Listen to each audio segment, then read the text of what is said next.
You give me a uniform. You give me a number on my back. And I'll give you the guts.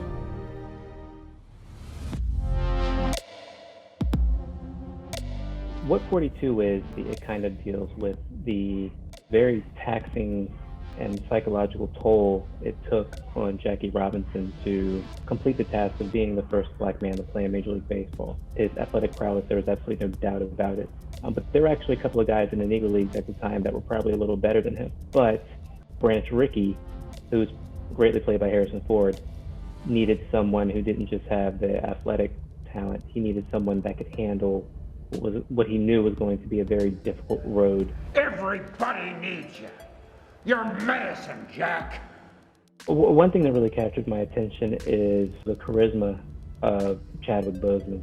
Jackie Robinson is a larger-than-life figure, and you can't just go out and get anyone to play him. Back in 2013, when I was watching 42, you look at it from a historical context of Jackie Robinson coming up to the major leagues in the 50s, and you're saying to yourself, oh, we as a country, we've moved past that level of hatred. It's a very different feeling watching that movie in 2020 because we're once again as a country dealing with racial unrest. It's definitely, there's an eerie feeling about it. Don't get caught up thinking about winning or losing this game. If you put your effort and concentration into playing to your potential, to be the best that you can be, I don't care what the scoreboard says at the end of the game, in my book, we're gonna be winners.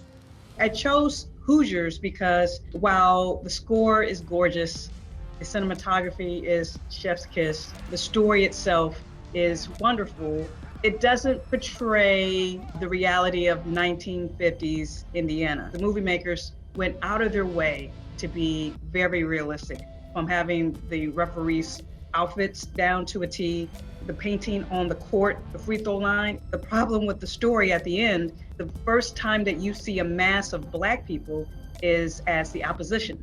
In real life, in the 50s, Indiana was in its infancy stage of being forced to integrate their schools.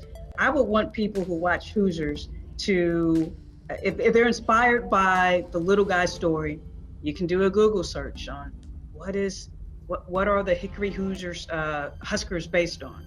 Oh, they're based on Milan. Milan, in 1954, they defeated an all-Black school, Crispus Attucks, which had one of the greatest basketball players of all time, Oscar Robertson, a young Oscar Robertson, on their way to the state championship. And in the state championship, they actually played a team called Muni Central, and they had 3 African-American players. And in the final seconds of the real actual game of the Milan Miracle, 2 of those players are on the court. So there was some integration, but I think, as they are trying to stay true to what the period of the time was, take 2 minutes to just explain what really was happening. The next year, Crispus Attucks actually won the state championship, becoming the first team in the nation, the first all-Black high school in the nation to win a state championship, which was huge, which could have been a movie by itself. I am not canceling Hoosiers. I know it means a lot to a lot of people, especially in the state that I used to live in, Indiana. Understand what the time period was. Understand that there were systems in place, and those systems weren't always fair to the other people that we choose not to tell stories about the little guy conquering and overcoming odds. This is where they fought the Battle of Gettysburg. 50,000 men died right here on this field, fighting the same fight that we're still fighting amongst ourselves. Remember the Titans is about a high school named T.C. Williams, which is in Alexandria, Virginia. And they are kind of melding together, or I guess combining 3 different schools in the area. So initially, Coach Boone is hired as an assistant coach to work under this legendary high school coach, Coach Yost. Coach Boone, the school board made the decision to put you on my staff. I did not hire you. Well, I came up here to coach at GW. I didn't ask the schools to redistrict.